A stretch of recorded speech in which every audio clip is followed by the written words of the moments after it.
Seigneur, ta parole est grande, elle demeure à jamais.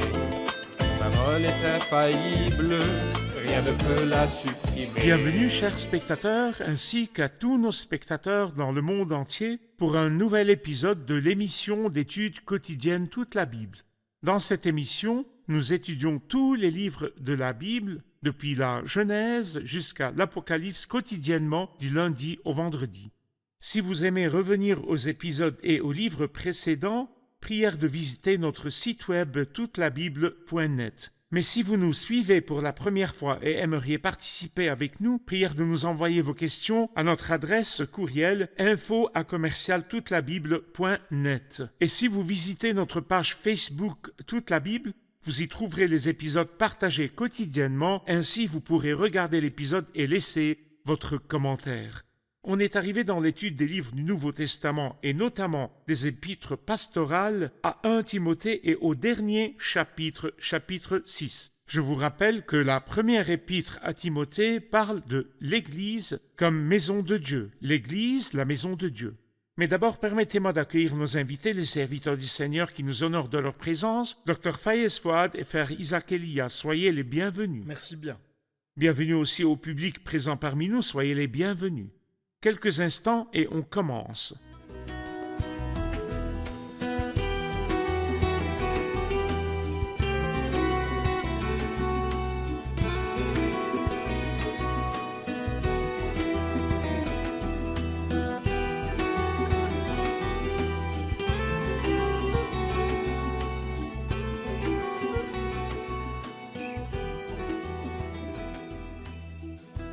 Soyez les bienvenus. Merci bien. Dr Fayez, au chapitre 6, versets 1 et 2, lisent que tous ceux qui vivent sous la contrainte de l'esclavage considèrent leur maître comme digne d'un plein respect afin que le nom de Dieu et sa doctrine ne soient pas calomniés. Quant à ceux qui ont des maîtres croyants, ils ne doivent pas les mépriser sous prétexte qu'ils sont des frères, mais les servir d'autant mieux que ce sont des croyants et des bien-aimés qui bénéficient de leur service. Enseigne ces choses et recommande-les. Après avoir parlé au chapitre précédent des relations entre les anciens, les jeunes et vieilles femmes et les jeunes hommes, il aborde la relation entre les serviteurs et leurs maîtres. Veuillez nous parler de ce sujet. Dans cette partie, l'apôtre Paul donne des instructions aux esclaves que leur maître soit croyant ou pas. Il dit qu'ils soient croyants ou pas, il faut honorer les maîtres. Selon le langage de l'apôtre Pierre dans sa première épître, chapitre 2, « Serviteurs, soumettez-vous avec le plus grand respect à vos maîtres, non seulement à ceux qui font preuve de bonté et de douceur, mais aussi à ceux qui ont l'esprit pervers. » Il ne s'agit pas de savoir si mon chef de travail ou mon patron est croyant ou pas, mais de garder ce que le Seigneur me dit.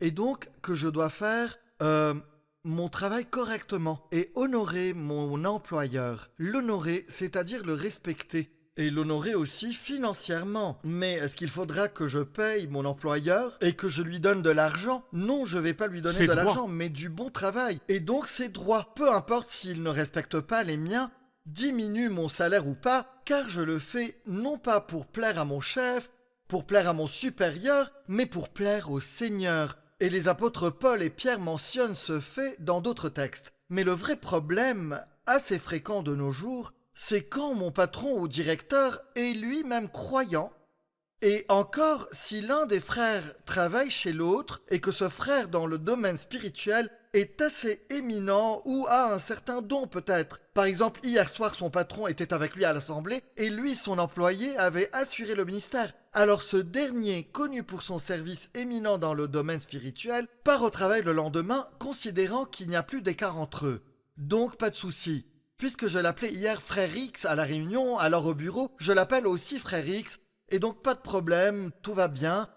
Et ce faisant, je lui rabaisse sa position de chef ou encore j'exalte la mienne. C'est vrai que les deux sont égaux en communauté, parce que dans la famille de Dieu, il n'y a plus ni esclave ni libre selon l'apôtre Paul. Mais au travail, non, il y a des écarts sociaux et une hiérarchie que je dois respecter et prendre vraiment en compte. Je connais un directeur, propriétaire d'une grande entreprise qui a embauché un jeune Alors ce dernier vint le matin au bureau avec son évangile au travail, pensant que c'est une continuité de la réunion d'hier. Mais l'employeur crut qu'il sous-estimait son travail et lui dit « Mon cher, je suis bien frère X à l'église, mais ici, je suis monsieur X le patron, et tu es l'employé. » À vrai dire, il a raison d'agir ainsi. Exact. C'est correct. Donc, il y a des instructions pour les serviteurs, les travailleurs, que leur maître soit croyant ou De pas. très importantes paroles. Eh Et même bien- si, allez-y. Dans le premier cas, donc des non-croyants, l'employé dirait « je travaille autant qu'il me paie Oui, ». Ça ne marche pas ainsi. bon. Et cela afin que le nom de Dieu et sa doctrine ne soient pas Exact. calomniés. Bon, je voudrais distinguer entre honorer et flatter. En tant qu'employé dans une société ou établissement, je dois respecter mon supérieur, qu'il soit croyant ou pas, mais connaît-il des flatteries? On voit des employés qui, ici, sont appelés esclaves, flatter leur patron et non par respect, donc des jeux de gamins, patron, vous ordonnez et on suit, vos désirs sont désordres, ce genre de propos. Comment distinguer entre flatter et honorer selon la parole de Dieu? Flatter, c'est dire des choses incongrues ou fausses, des mensonges. C'est ça les flatteries.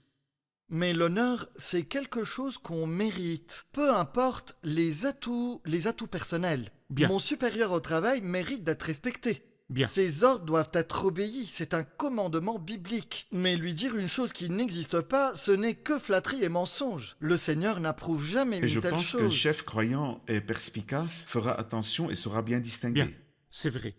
Frère Isaac, si nous passons au verset 3, si quelqu'un enseigne une autre doctrine et ne s'attache pas aux saines paroles de notre Seigneur Jésus-Christ et à l'enseignement qui est conforme à la piété, il est aveuglé par l'orgueil, il ne sait rien, il a la maladie des controverses et des querelles de mots. C'est de là que naissent les jalousies, les disputes, les calomnies, les mauvais soupçons, les discussions violentes entre des hommes à l'intelligence corrompue, privés de la vérité, qui croient que la piété est une source de profit. Éloigne-toi de telles personnes. Ici, il nous avertit de ceux qui ne suivent pas les commandements. Parlez-nous de ce sujet. Le contexte est probablement lié au discours qu'on vient d'entendre sur les maîtres et serviteurs. Quand il dit si quelqu'un enseigne une autre doctrine et ne s'attache pas, c'est très beau, aux saines paroles de notre Seigneur Jésus-Christ, donc comme principe, pas seulement celui qui n'écoute pas les instructions sur les maîtres et serviteurs cités dans les 2 versets précédents, Oui. mais aussi dans toute la Bible, celui qui n'obéit pas aux saines paroles de notre Seigneur Jésus-Christ. Il veut dire nous vous transmettons ces paroles par inspiration, et ce sont les paroles même de l'Esprit Saint, et celles du Seigneur Jésus, non pas celles de Paul. Donc celui qui n'écoute pas Oui. l'enseignement qui est conforme à la piété est aveuglé, donc, par l'orgueil. Il se considère au-dessus de la Bible et des enseignements de la Bible. Puis bien sûr, il ne dira pas « je me place au-dessus de la Bible », mais plutôt non, ce n'est pas son intention. Non, c'est que ce verset ou texte porte à confusion. Ou bien voit, il y a un autre verset qui dit le contraire. C'était il y a longtemps, à l'époque des maîtres et esclaves, alors qu'aujourd'hui il y a des employés, même si le texte s'applique toujours. Donc c'est ce qu'on appelle être aveuglé par l'orgueil, ne sachant rien. Malheureusement, il se croit tout savant, mais ne comprend rien. Eh bien, ici, il y a encore contradiction. Je comprends pour obéir ou j'obéis pour comprendre. C'est beau. Quelqu'un dirait, si je ne comprends pas, je n'obéis pas. La Bible ne dit pas cela. La Bible nous dit d'obéir même si on ne comprend pas les détails. Correct. Et en obéissant, je comprendrai. Correct. Ou encore, je n'ai pas confiance. Ne suis-je croyant? Alors je dois avoir confiance en Dieu, en la vérité de ses paroles, et qu'elles sont pour mon bien. Si je n'ai pas confiance que les paroles de Dieu sont pour mon bien, alors que je ne dise pas que je suis croyant. Un croyant a confiance en la parole de Dieu et il lui obéit. Mais placer une condition comme je n'obéis pas si je ne comprends pas, eh bien jamais tu ne comprendras ni n'obéiras. Vrai. Point barre. C'est vrai. Il a plutôt la maladie des controverses. Il ne sait rien, mais il a la maladie des controverses et des querelles de mots, etc. Eh bien, c'est un texte révolu depuis longtemps, où je ne sais pas quoi, ou je ne sais quoi encore. Mais non, c'est de là que naissent les jalousies, les disputes dans les relations entre les frères. Puis, le second cas, maître et serviteur. Tous les deux sont croyants. Toutes ces frictions qui causent des ennuis dans les réunions. Il y a des gens à l'intelligence corrompue, privés de la vérité, qui croient que la piété est une source de profit. Donc, ils veulent profiter des affaires spirituelles. Ne suis-je à l'église? Alors elle se doit de m'aider ou de me trouver un emploi. Tu vois, il veut profiter de son apparence de piété. La piété n'est pas un commerce. D'accord. Merci. Une courte pause et on poursuit notre étude. Chers spectateurs, on se retrouve après la pause, restez branchés. Il y a certains gens arrogants au ministère. Ils sont source d'ennui et de problèmes, car l'orgueil est toujours source d'ennui et indigne des enfants de Dieu. Il faut toujours garder en tête que nous sommes des pécheurs, sauvés par la grâce de Dieu seul. Certains se vantent de leur position, race et patrimoine. Il y en a même qui se vantent d'être sauvés par la grâce de Dieu. Mais, très chers, nous avons beaucoup de fautes qui nous appellent à la modestie. Il suffit de savoir que notre passé est entaché de péchés et de vices. Donc, il faut toujours être humble. N'oublions jamais qu'on a été sauvés par la grâce de Dieu et elle seule. Nous revoilà, chers spectateurs, afin de poursuivre l'étude du dernier chapitre, chapitre 6 de 1 Timothée. À présent, prenons la question du public. Au verset 6, la piété est pourtant une grande source de profit quand on se contente de ce que l'on a. Le contentement contredit-il l'ambition ou mes ambitions pour m'améliorer? Bien, ils prennent la piété pour un commerce, mais la piété, quand on se contente de ce qu'on a, est une grande source de profit. Quel en est de la piété, et puis contentement et ambition, sont-ils opposés? Laissez-moi dire que la piété est avant tout la crainte de Dieu en secret et la confiance en Dieu en public. Devant tout le monde, j'ai toujours confiance en Dieu malgré les circonstances qui m'entourent. Ou encore, c'est l'état de l'âme qui ne respecte que les droits de Dieu. Le plus important pour moi, c'est Dieu. Peu m'importe si le monde est content de moi ou ce qu'il peut m'offrir. Mais je garde la piété avec le contentement, donc je me contente de ce que le Seigneur m'offre. Je travaille assidûment pour réussir, oui, mais je me contente de la part que Dieu m'offre. Donc je suis heureux des dons de Dieu. Je ne me plains pas que le fruit de ma réussite mène à une promotion ou pas, je suis satisfait de ce que Dieu me permet. L'ambition, c'est tenter de réussir et travailler de bon cœur à tout ce que mes mains peuvent accomplir. Et en réalité, je vais me contenter de toutes les dispositions de Dieu pour moi. Et ce n'est pas tout, mais il parle aussi de ce qu'on appelle autosuffisance, c'est-à-dire si donc nous avons de la nourriture et des vêtements, cela nous suffira. Tant que j'ai confiance en Dieu qui pourvoit à mes besoins et organise mes affaires selon ce qu'il choisit, je n'aspire plus à changer mes circonstances, je m'en contente, c'est très bien ainsi. Donc l'apôtre Paul dans Philippiens 4 dit « J'ai appris à être satisfait de ma situation ». Je pense que si tu vas lui dire « Paul, n'es-tu pas en prison ?» il répondra « Si ». Veux-tu quelqu'un, un piston ou un avocat bien connu pour t'aider avec les procédures et te libérer? Il te dira « Non, je suis bien ainsi, car ma situation fait progresser l'évangile. Je suis content et je suis satisfait. » Mais Paul, n'es-tu pas malade? On pourrait t'envoyer en Amérique pour te soulager ou t'amener un médecin du Canada pour te soigner. Il dira non, ma maladie, c'est l'écharde que j'ai dans le corps et qui m'attire les grâces de Dieu. Alors imaginez quelqu'un de pieux et content de la part que Dieu lui a réservée. Il n'aspire pas donc, il ne désire pas changer ses conditions car sa situation actuelle est la meilleure qui puisse glorifier le Seigneur. Vous pensez que Dieu, le regardant d'en haut, l'ignorerait ou aggraverait sa situation, ou bien cette dernière lui serait d'un grand profit. Et on disait tout à l'heure, la piété a la promesse de la vie présente et de la vie à venir. Un homme fidèle est comblé de bénédictions. La plus belle ambition donc, c'est celle que je réalise ou celle que Dieu réalise pour moi. L'ambition selon ses plans à lui. Donc le contentement, c'est l'autosuffisance ou satisfaction. Quelqu'un avait utilisé une belle expression, celui qui ne sait se contenter du peu qu'il a, ne se contentera jamais de ce qu'il pourra avoir. C'est vrai. C'est important et j'espère que le spectateur puisse s'en rendre compte. Amen. Frère Isaac, dans les versets 9 et 10, l'apôtre Paul dit « Quant à ceux qui veulent s'enrichir, ils tombent dans la tentation, dans un piège et dans une foule de désirs stupides et nuisibles qui plongent les hommes dans la ruine et provoquent leur perte. L'amour de l'argent est en effet à la racine de tous les maux. En s'y livrant, certains se sont égarés loin de la foi et se sont infligés eux-mêmes bien des tourments. » Bien sûr, deux versets d'une grande importance sur le désir d'être riche et l'amour de l'argent. Parlez-nous-en. C'est que les gens ont ce principe disant « la mère aime l'abondance ». Et plus on gagne, plus on veut gagner encore et encore. Mais comme on s'est entendu, sans contentement ou satisfaction, l'homme n'en aura jamais assez. Et donc, cette partie est très importante. Je vois que le verset clé ici est le 10. L'amour de l'argent est en effet à la racine de tous les maux. L'argent n'est pas le problème. L'argent en soi est bénédiction, est l'un des dons de Dieu. Mais l'amour de l'argent, cet attachement à l'argent, eh bien le Seigneur Jésus nous apprend que personne ne peut servir de maître. C'est Dieu ou l'argent. Le croyant utilise l'argent, et Dieu peut en donner et beaucoup à plusieurs croyants. Mais si c'est l'amour de l'argent qui me guide, alors c'est lui le maître. Correct. Mais si c'est le Seigneur qui me guide, et donc l'argent est mon serviteur, alors je suis sur la bonne voie. Alors quel est ce cas qu'il décrit ici? Hélas, l'argent est le maître de ceux qui recherchent la richesse. Mais pourquoi? L'argent fait partie des dons de Dieu, et ce plan est lié à ma vie. Mais ici, je ne cherche pas son plan dans ma vie. J'ai mon propre plan qui est lié aux grosses sommes que je convoite. Ceci est totalement indépendant de Dieu. Le problème, ce n'est pas vouloir plus d'argent, mais la raison qui me pousse à en avoir toujours plus. Le Seigneur ne sait-il pas que son plan pour ma vie est lié à un lieu et à des circonstances et des limites bien définies? Il a établi les limites de leur lieu d'habitation. Alors pourquoi voudrais-je en sortir? Pourquoi? C'est vrai. Bon, quel serait alors le résultat? L'amour de l'argent est quoi? Est en effet à la racine de tous les maux. Pour l'amour de l'argent, l'homme mentira.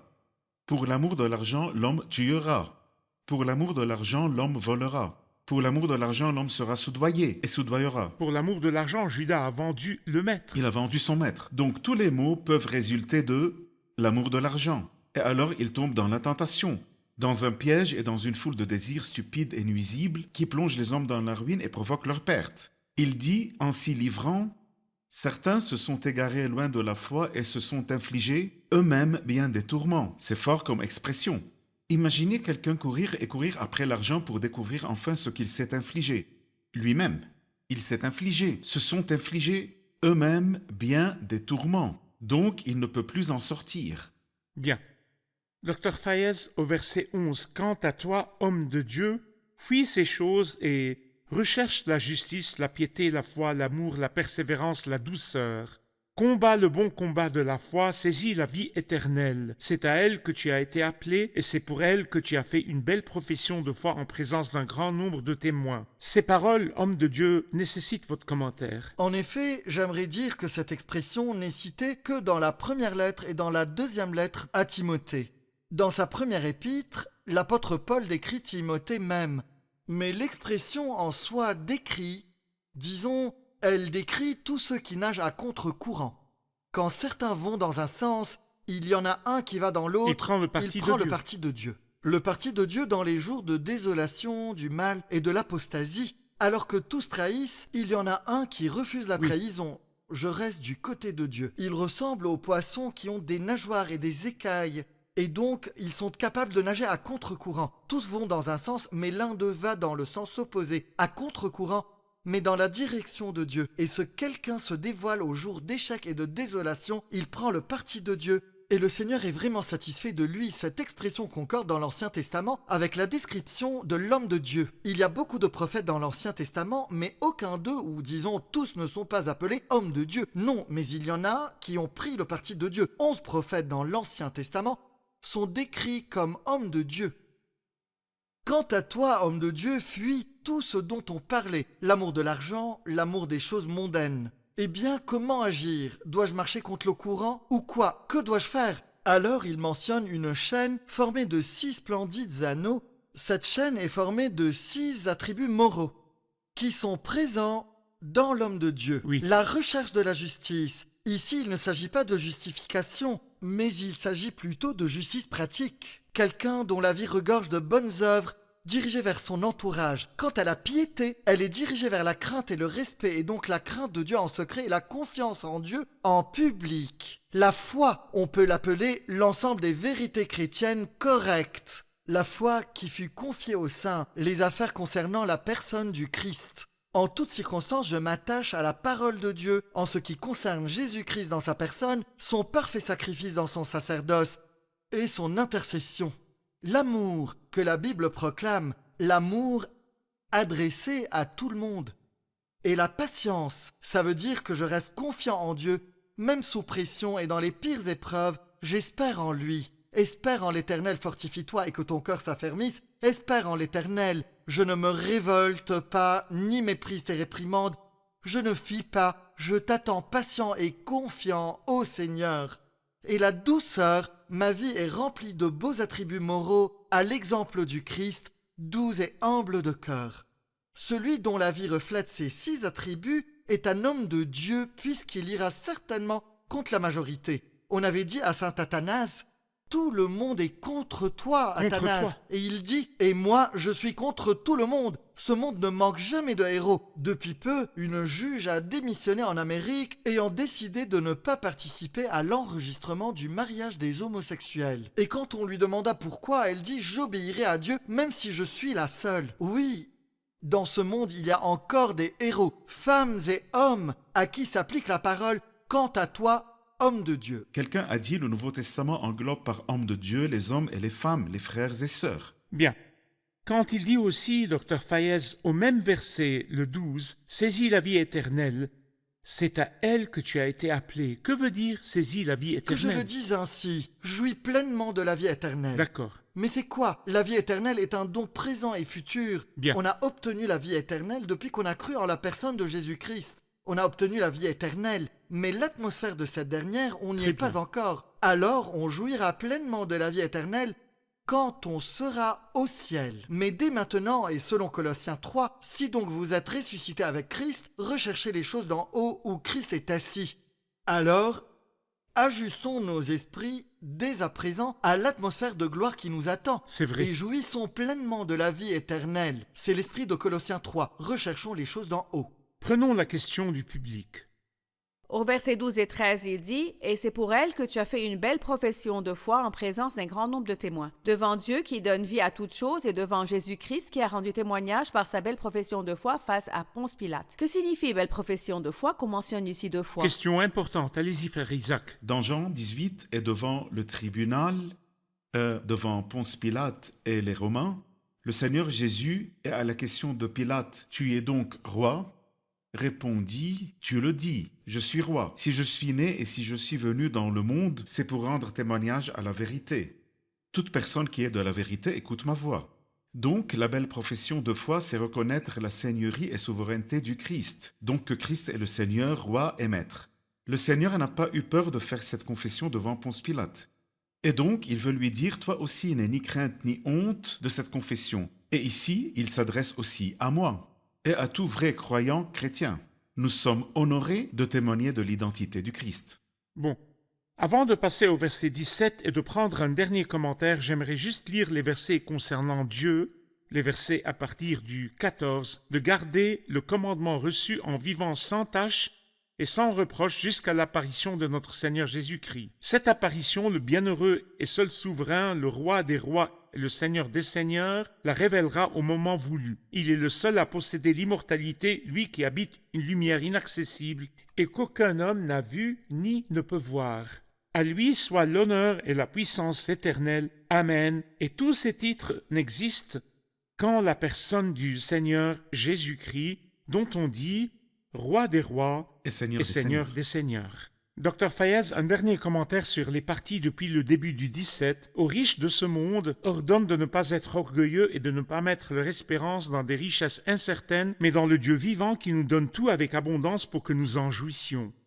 Donc, l'apôtre Paul recommande aux riches de ne pas dessiner et assurer leur avenir en fonction de leur grosse fortune ou leur grand bien, car cette richesse-ci est incertaine, et ils ne peuvent garantir leur futur grâce à une telle chose, parce qu'en réalité, la richesse passe. L'or se perd, l'argent disparaît et les sous fluctuent, rien n'est garanti. Mais ce qui pose la bonne fondation pour l'avenir, c'est la crainte de Dieu. Une femme de la communauté de prophètes cria à Élisée, « Ton serviteur, mon mari, est mort, et ainsi les enfants n'auront plus d'ennui. » Il lui dit « Oui. » Et ce, car elle avait la promesse du Seigneur, « Je n'ai pas vu le juste être abandonné, ni ses descendants mendier leur pain. » Elle est partie quémander sa promesse, et Dieu lui dit, « D'accord, l'avenir de tes enfants est assuré, et je t'arrangerai tout. » Et pourquoi? Car son mari était pieux. Donc la richesse est incertaine. Elle peut se perdre. Mais vous, faites ce qui assure. Ce qui assure votre avenir, les bonnes œuvres, Exact. la crainte de Dieu, C'est qu'est vrai. la piété. Ils s'assureront ainsi en guise de trésor de bonnes fondations pour l'avenir, Oui, même pour l'avenir temporel, afin de saisir la vie éternelle. Il parle aux riches croyants, leur Oui. disant « Ce don que vous avez reçu, c'est pour que vous soyez généreux et prêts à partager. bien. Et les dernières paroles du verset 20. Cher Timothée, garde le dépôt qui t'a été confié, évite les bavardages profanes et les objections de la pseudo-connaissance. En s'y engageant, certains se sont détournés de la foi. Que la grâce soit avec toi. Amen. Un dernier mot sur ce verset. Le dépôt, en bref, c'est ce que Dieu nous a confié comme vérité chrétienne.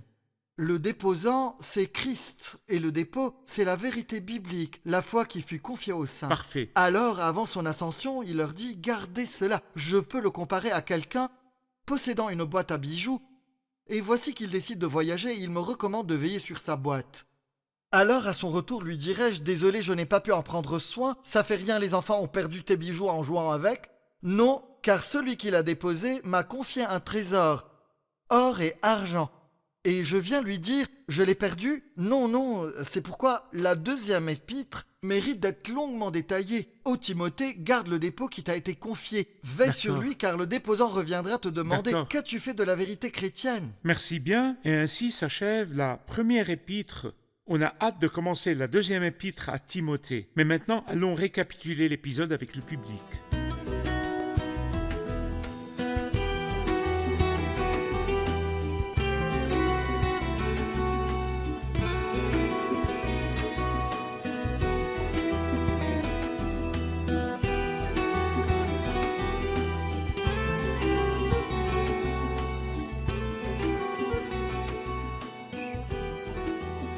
Après avoir achevé l'étude du chapitre 6 et toute la première épître à Timothée, on aimerait savoir quand irons-nous. S'occuper de l'ordre dans la maison de Dieu selon le bon vouloir du Seigneur est le plus important. Oui, comme Dieu le veut. Me contenter de ce que j'ai et ne pas rechercher la richesse, sinon je m'infligerai beaucoup d'ennuis. Qu'on doit obéir et sur la voie de l'obéissance on comprendra, car toutes nos affaires dépendent de la fidélité de Dieu et de notre confiance en la parole et bonté de Dieu. Très bien. J'aime beaucoup l'idée qui dit « Quant à la piété avec le contentement, elle est une grande source de profit. » Comme si le verset a soudainement flashé devant mes yeux. Je l'avais lu assez souvent, mais c'est la première fois que je le lis aussi minutieusement avec cette précision. Comme si le christianisme et la Bible m'encouragent disant « Recherche des choses d'en haut, plutôt que de regarder tes circonstances actuelles, mais contente-toi de ce que tu as. Et occupe-toi de craindre Dieu et de vivre dans sa gloire. » Je suis ébloui par ce verset, au fait. Très bien. Merci à vous, que Dieu vous bénisse. Merci, serviteur du Seigneur. On se retrouve dans le prochain épisode, par la grâce de Dieu, où on commencera la deuxième épître à Timothée. Que Dieu soit avec vous.